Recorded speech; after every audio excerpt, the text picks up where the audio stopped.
এইখানে অতটুকু পানি দেখতেছেন না, অতটুকু পানির মধ্যে আসলে অনেক মাছ আছে। আর এই মাছগুলা রাখা হয়েছে এই জঙ্গলে। এই জঙ্গলে যত সাপ আছে, ঠিক আছে, এই জঙ্গলে যত সাপ আছে বড় বড় অজাগর, এই অজাগরে খাওয়ানোর জন্য এই মাছগুলা এখানে, ঠিক আছে। বিশ্বাস হইতেছে না, যখন খাই তখন এসে দেখাবো আপনাদের একদিন, ঠিক আছে। ঠিক সেম এটাই, আপনি যত অসুস্থ হন এই ফেসবুকের ভিতরে আপনি কাজ করতে হইলে এখানে দৈনিক আপডেট দিতে হইব, সকাল থেকে এই পর্যন্ত ভিডিও আপডেট দিতে পারেন। ফেসবুক বলতেছে যে কোনো একটা ক্যাটাকুটি নিয়ে আচ্ছা ক্যাটাকুটি ওই যে ওটা নিয়ে ভিডিও করার জন্য, ঠিক আছে। আমি যেটা নিয়ে ভিডিও করতেছি ওটা কি আসলে আমাদের সেটিংয়ে যেটা আছে, যে ক্যাটাকুটি দেওয়া আছে, ডিজিটাল ক্যাটাকুটি দেওয়া আছে, নিয়ে যেগুলো ক্যাটাকুটি আছে ওই ক্যাটাকুটি অনুযায়ী, ঠিক আছে। আপনাদের মতন হয়তো বা সুন্দর করে গুছিয়ে কথা বলতে পারি না আমি, কিন্তু আমার যতটুকু আছে ততটুকু দেওয়ার চেষ্টা করি ফেসবুক রবট মামাকে, ঠিক আছে।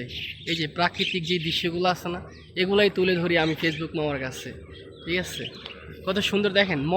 আমি মাঝে মধ্যে আমার নিজেকে নিয়ে টেনশনে পড়ে যাই, আসলে আমি নিজেই কি নিজের আছি।